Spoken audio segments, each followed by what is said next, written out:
CBSE ने अभी एक नोटिफिकेशन जारी करी 1 अप्रैल 2026 को, जहां पर उन्होंने सिलेबस लॉन्च करा क्लास 12th के लिए और क्लास 10th के लिए। आज के मैं इस सेशन में आपके सामने क्लास 12th का पूरा सिलेबस डिस्कस करने वाला हूं जो सीबीएसई ने लॉन्च करा। साथ ही साथ में मैं आपको यह बताने वाला हूं आप इस सिलेबस को कैसे प्रिपेयर कर सकते हो और अपने क्लास 12th बोर्ड एग्जाम में बहुत अच्छे मार्क्स कैसे ला सकते हो। तो जो बच्चे मेरे साथ जुड़ चुके हैं, आपको एक चीज दिमाग में रखनी है, ये चेंजेस जो आए हैं आपके सिलेबस में बहुत ज्यादा इंपॉर्टेंट है और आपके लिए ये पूरी वीडियो काफी ज्यादा इंफॉर्मेटिव होने वाली है। तो इस वीडियो को एंड तक जरूर देखना और वीडियो को लाइक जरूर कर देना अगर आप चाहते हो कि मैं ऐसी और वीडियोस आपके लिए बनाऊं। ठीक है जी, तो ध्यान से सुनो बच्चों।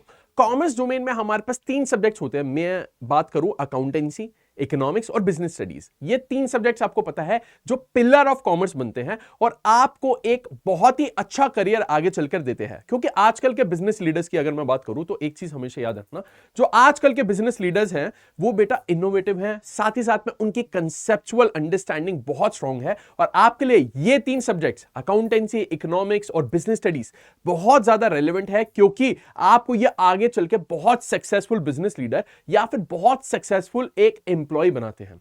तो आपको एक चीज यहां पर रखना होगा दिमाग में क्लियरली, अगर आपने अभी से पढ़ाई शुरू नहीं करी तो यार प्रॉब्लम आपके लिए आगे चलकर क्रिएट हो जाती है आपके ग्रेजुएशन लेवल पे या फिर पोस्ट ग्रेजुएशन लेवल पे। क्योंकि आप के जब भी इंटरव्यू होते हैं जॉब्स के लिए, वहां पर आपकी कंसेप्चुअल अंडरस्टैंडिंग को ही टेस्ट किया जाता है। ठीक है जी, तो ध्यान से सुनिएगा हम क्या क्या कवर करने वाले हैं इस वीडियो में। मैं आपके साथ अकाउंटेंसी का पूरा सिलेबस डिस्कस करूंगा, पूरा इकोनॉमिक्स का सिलेबस आपके साथ डिस्कस करूंगा और पूरा बिजनेस स्टडीज का सिलेबस आपके साथ डिस्कस करने वाला हूं। तो ध्यान से सुनिएगा मेरी बातें।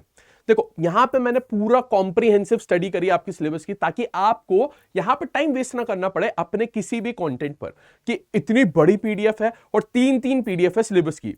अब वो पढ़ने बैठोगे तो यार ऑब्वियसली टाइम वेस्ट होगा। तो मैंने आपके लिए वो पढ़ ली और यहां पर जो मैं आपको प्रेजेंट करने वाला हूं कंटेंट, वो मेरा पूरा एनालिसिस है उन तीनों पीडीएफ्स का, और उसमें जो स्पेशल पॉइंट्स थे वो भी मैंने यहां पर कवर कर रखे हैं। ठीक है जी, ध्यान से देखिए। तो यहां पे क्या है आपके पास, न्यू सिलेबस जो है आपका वो कब के लिए है, 2026 में लॉन्च हुआ है और 2026-27 सेशन के लिए एप्लीकेबल है। यहां पर मैंने पूरा एनालिसिस दिया सब्जेक्ट वाइज और साथ ही साथ में मैंने आपको स्ट्रैटेजीज और रिसोर्सेज भी बताया कि आप कैसे यहां पर पढ़ाई कर सकते हो। ठीक है जी, चलिए जी आगे चलते हैं। अब देखो, मैंने अभी क्या बोला था कि अगर आपको सक्सेसफुल बिजनेस लीडर बनना है तो वो आप कैसे बनोगे। आप बनोगे जब आपके इकोनॉमिक्स की कंसेप्चुअल अंडरस्टैंडिंग स्ट्रांग होगी, जब आपको अकाउंटेंसी के कॉन्सेप्ट्स पता होंगे और आपको फाइनेंशियल स्टेटमेंट्स वगैरह बनाना आता होगा, और जब आपको यहां पर बिजनेस स्टडीज में जो सारे कॉन्सेप्ट्स है वो पता होंगे कि बिजनेस में एक्चुअली में होता क्या है, कैसे बिजनेस चलता है, क्या क्या चीजें आपको आनी चाहिए, तभी तो आप सक्सेसफुल लीडर बन पाओगे। तो लीडर बनने के लिए आपको ये तीनों सब्जेक्ट्स की मास्टरी जरूरी है। बेटा हमेशा याद रखना, journey of 1000 miles begins with a single step. अगर आपकी जर्नी जो है यहां पर शुरू बढ़िया तरीके से हो जाए तो आपकी प्रिपरेशन आने वाले टाइम के लिए बढ़िया होती है और आप फ्यूचर रेडी हो जाते हो। तो यही हमारा कॉमर्स अड्डा पे भी गोल है और हम कोशिश करते हैं कि आपको बढ़िया से बढ़िया कंटेंट दे और बढ़िया से बढ़िया आपकी प्रिपरेशन यहां पर करवाए। ठीक है जी, अब ध्यान से सुनना यहां पर क्या हो रहा है। हमारे पास इकोनॉमिक्स है, बिजनेस स्टडीज है, अकाउंटेंसी है, तीनों के सब्जेक्ट वाइज मैं सिलेबस डिस्कस करने वाला हूं आपके साथ और पैटर्न भी डिस्कस करूंगा, मार्क्स भी बताऊंगा, वेटेज भी बताऊंगा, सब यहां पर कवर हो जाएगा आपका। ठीक है, देखिए अगर मैं अकाउंटेंसी की बात करता हूं तो देखो अकाउंटेंसी का जो आपका पेपर है ना, टोटल 100 मार्क्स का आता है। ठीक है जी, इस 100 मार्क्स का बाइफर्केशन समझो भाई। 20 मार्क्स का आपका होता है प्रोजेक्ट वर्क, इसके लिए क्या होता है आपके पास वाइवा होता है, प्लस आपके पास होता है प्रोजेक्ट फाइल, आप प्रोजेक्ट बनाते हो वो होता है। ठीक है ना, टोटल आपका 20 मार्क्स का होता है। अच्छा, वाइवा जो होता है ना आपका, वाइवा कैसे होता है, एक बाहर का एग्जामिनर आपके स्कूल में आता है और आपसे कुछ क्वेश्चंस आके पूछता है आपके प्रोजेक्ट के बेसिस पे। ठीक है जी, क्लियर है सबको।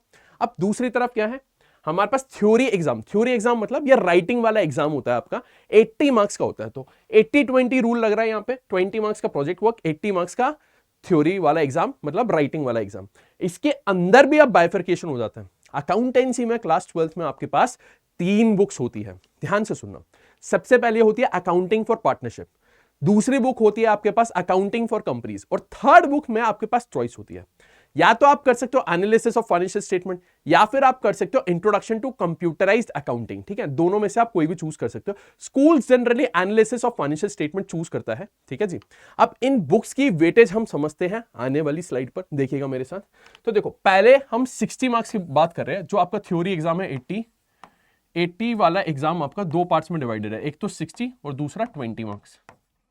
ये 60 मार्क्स कैसे आ रहे हैं देखिए मेरे साथ। तो ये जो 60 मार्क्स आ रहे हैं इसमें 36 मार्क्स आपको पार्टनरशिप से आ रहे हैं और 24 मार्क्स आ रहे हैं आपकी कंपनी से। पार्टनरशिप वाली बुक में आपके पास टोटल 7 चैप्टर्स है, टोटल 7 चैप्टर्स, ठीक है जी। और आपको ये 7 चैप्टर्स कितने मार्क्स देके जा रहे हैं? 36 मार्क्स देके जा रहे हैं। अब अकाउंटिंग फॉर कंपनीज की बात करूं तो अकाउंटिंग फॉर कंपनीज आपके पास आती है 24 मार्क्स की, और यहां पर सिर्फ और सिर्फ 2 चैप्टर्स है, 2 चैप्टर्स, ठीक है जी। तो ये तो आपकी 60 मार्क्स की कहानी हो गई। पार्ट ए की बात कर रहा हूं। पार्ट ए जो होता है ना आपका, ये कंपलसरी होता है, आपको करना ही करना है, इसमें कोई चॉइस नहीं होती आपके पास, ठीक है ना। ये आपका कंपलसरी होता है और इसमें 2 आपके पास होते हैं, अकाउंटिंग फॉर पार्टनरशिप और अकाउंटिंग फॉर कंपनीज। ये 2 अलग अलग बुक्स हैं। अब आगे सुनो, फिर आता है आपका पार्ट बी। पार्ट बी कितने मार्क्स का है बेटा? 20 मार्क्स का है, ठीक है, 20 मार्क्स। अब आपके पास यहां पे चॉइस होती है, या तो आप चूज कर सकते हो कंप्यूटराइज्ड अकाउंटिंग, अगर आपको कंप्यूटर्स में इंटरेस्ट है और अकाउंटिंग में कंप्यूटर कैसे अप्लाई होता है ये समझना चाहते हो।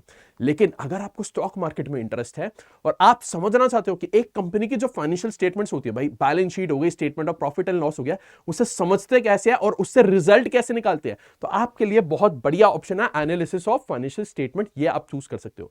बहुत सारे स्कूल्स में यही होता है, हमारे पास ये वाला ऑप्शन नहीं अवेलेबल होता, ठीक है जी। क्लियर है सबको?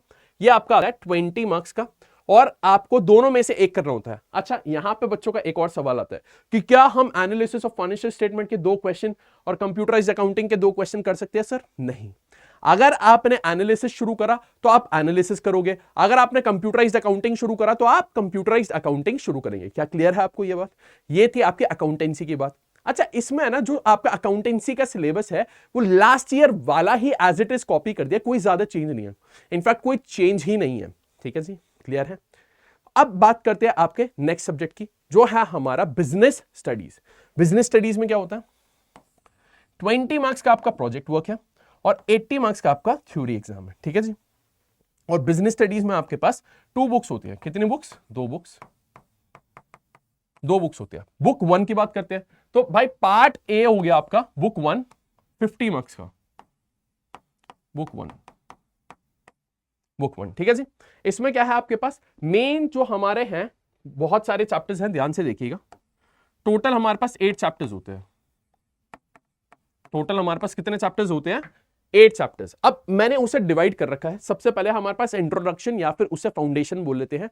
उसमें क्या क्या पढ़ना आपको? Nature and significance of management, principles of management और बिजनेस एनवायरनमेंट। ये पहले 3 चैप्टर्स है आपके पास, ठीक है।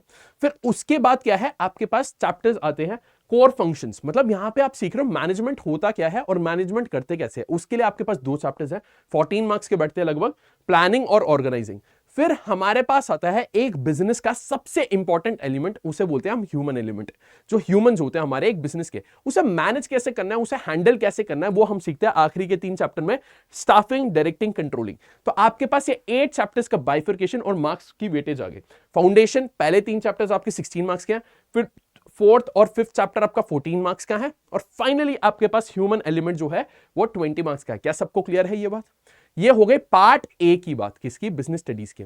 बिजनेस स्टडीज में मैंने अभी बताया 2 बुक्स होती है आपके पास, और याद रखिएगा बिजनेस स्टडीज आपका 2 पार्ट्स में होता है। पार्ट ए हमने पढ़ लिया, पार्ट बी देख लेते हैं। पार्ट बी में क्या है आपके पास? देखो हमारे पास है मनी। पहले हम पैसे की बात कर रहे हैं, ठीक है। पार्ट बी आपका कितने मार्क्स का? 30 मार्क्स का। 30 मार्क्स में से 15 मार्क्स कहां से आ रहे हैं? पैसे से आ रहे हैं। फाइनेंशियल मैनेजमेंट एक चैप्टर होता है और फाइनेंशियल मार्केट एक चैप्टर होता है। ये दोनों कंबाइंड आपके 15 मार्क्स के होते हैं, जहां पे हम पैसे को मैनेज करना, स्टॉक मार्केट में कैसे पैसे लगता है, कैसे क्लियरेंस होती है, डीमैट अकाउंट क्या होता है, ये सब कुछ हम सीखते हैं इन चैप्टर्स में। अब आगे की कहानी सुनो।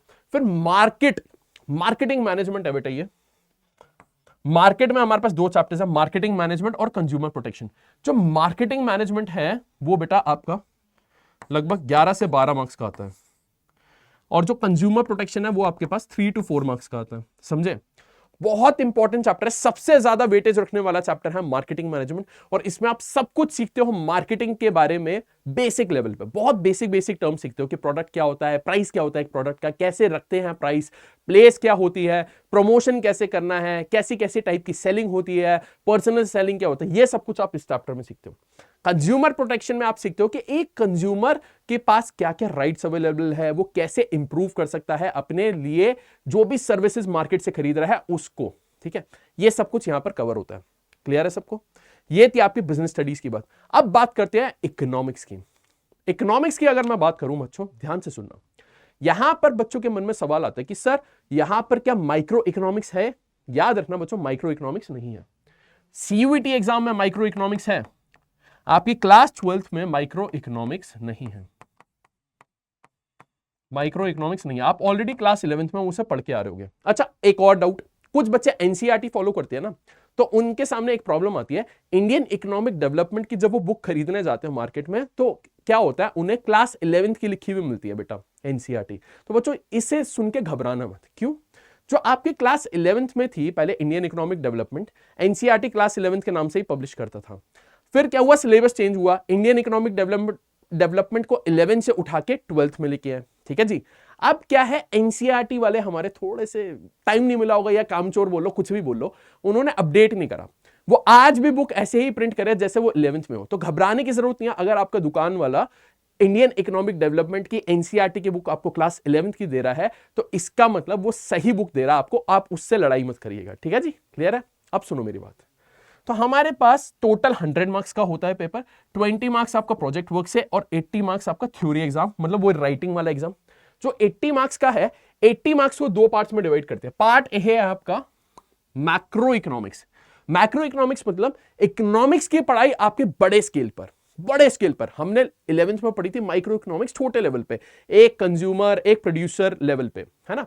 यहां पे हम बात क्या कर रहे हैं, हम यहां पे सारे कंज्यूमर्स सारे प्रोड्यूसर्स सबकी बात करते हैं मैक्रो इकोनॉमिक्स में। 40 मार्क्स का आता है आपके पास। ठीक है, पार्ट ए। इसमें चैप्टर्स क्या क्या आपके पास, national income and aggregates 10 marks का, इनकम एंड अनएम्प्लॉयमेंट 12 मार्क्स का, मनी एंड बैंकिंग 6 मार्क्स का, government budget and economy 6 marks का, और बैलेंस ऑफ पेमेंट्स आपके पास 6 मार्क्स का। ये टोटल आपका 40 मार्क्स का आता है। फिर आता है आपके पास इंडियन इकोनॉमिक डेवलपमेंट। अगर मैं इंडियन इकोनॉमिक डेवलपमेंट की बात करूं तो वो बहुत ही सिंपल है। ठीक है जी। तो इंडियन इकोनॉमिक डेवलपमेंट 40 मार्क्स का आता है। बेसिकली समझो हम यहां पे क्या करते हैं, पहले तो पूरी हमारी जो इकोनॉमिक की डेवलपमेंट हुई है इंडिया की उसको समझते हैं। तो सबसे पहले हम बात करते हैं Indian economy on the eve of independence की। जब आजादी हुई थी तब हमारी इंडियन इकोनॉमी की क्या दशा थी। उसके बाद फिर 1950 से लेकर 1990 तक का पीरियड, फिर उसके बाद एलपीजी रिफॉर्म्स आए, उसको पढ़ते हैं हम। फिर हम क्या करते हैं और अलग अलग रिफॉर्म्स को पढ़ते हैं, और फाइनली हम क्या करते हैं, एक कलेक्टिव कंपैरेटिव स्टडी करते हैं इंडिया, चाइना और पाकिस्तानी इकोनॉमी की। ठीक है जी। ये आपके लगभग 6 चैप्टर्स बनते हैं और आपको क्लैरिटी देके जाते हैं। एनसीईआरटी की बात कर रहा हूं मैं, 6 यूनिट्स बनती है आपकी। क्लियर है सबको? अब बच्चों देखो, ये तो हो गई आपके अकाउंटेंसी, बिजनेस स्टडीज और इकोनॉमिक्स की सिलेबस की बात। आपका जो सिलेबस है वो चेंज ज्यादा कुछ भी चेंज नहीं हुआ है। इनफैक्ट मैं ये बोलूंगा जो लास्ट ईयर सिलेबस था वही सिलेबस आपका कैरी फॉरवर्ड हो गया। सबको क्लियर है ये बात? अब आपको प्रिपरेशन कैसे करनी है ये भी सुन लो। जो हम बात करते हैं अकाउंटेंसी की, देखो आपको क्या है, यहां पे बेसिकली फाइनेंशियल एनालिसिस सीखना है। अगर मैं बिजनेस स्टडीज की बात करूं तो रियल वर्ल्ड ऑब्जर्वेशंस आपको ध्यान रखनी है, और इकोनॉमिक्स की बात करूं तो बेसिकली इंडिपेंडेंट रिसर्च की तरफ आपको वो लेके जाता है। ये इनका कोर है।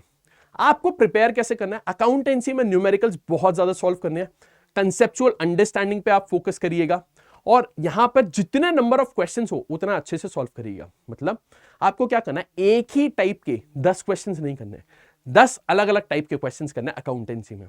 अगर मैं बिजनेस स्टडीज की बात करूं तो यहां पर आपका पहले फोकस होना चाहिए कंसेप्ट समझने में, फिर आंसर राइटिंग पे आपका फोकस होना चाहिए बिजनेस स्टडीज में। क्योंकि कंसेप्ट समझ आया लेकिन अगर उसे अपने शब्दों में बयां करना नहीं आया तो बिजनेस स्टडीज में आप फेल हो सकते हो। बहुत सारे स्टूडेंट्स के साथ यह प्रॉब्लम आती है। इकोनॉमिक्स क्या है बेटा, ब्लेंड है। ब्लेंड मतलब यहां पे न्यूमेरिकल भी है, यहां पे थ्योरी भी है। इंडियन इकोनॉमिक डेवलपमेंट पूरा थ्योरी है, मैक्रो इकोनॉमिक्स मैं बोलूंगा 90% आपका प्रैक्टिकल है। तो यहां पे आपको क्वेश्चन प्रैक्टिस भी करनी है, आंसर राइटिंग भी सीखनी है, कंसेप्चुअल अंडरस्टैंडिंग भी रखनी है। तो तीनों चीजों पर फोकस करिएगा। क्लियर है सबको बात? अब देखो आगे की बात बताता हूं मैं आपको। जो आपका पेपर आता है क्लास 12th में, बोर्ड एग्जाम की बात करूं, वो कैसा आता है, मार्क्स वाइज बाइफर्केशन समझते हैं।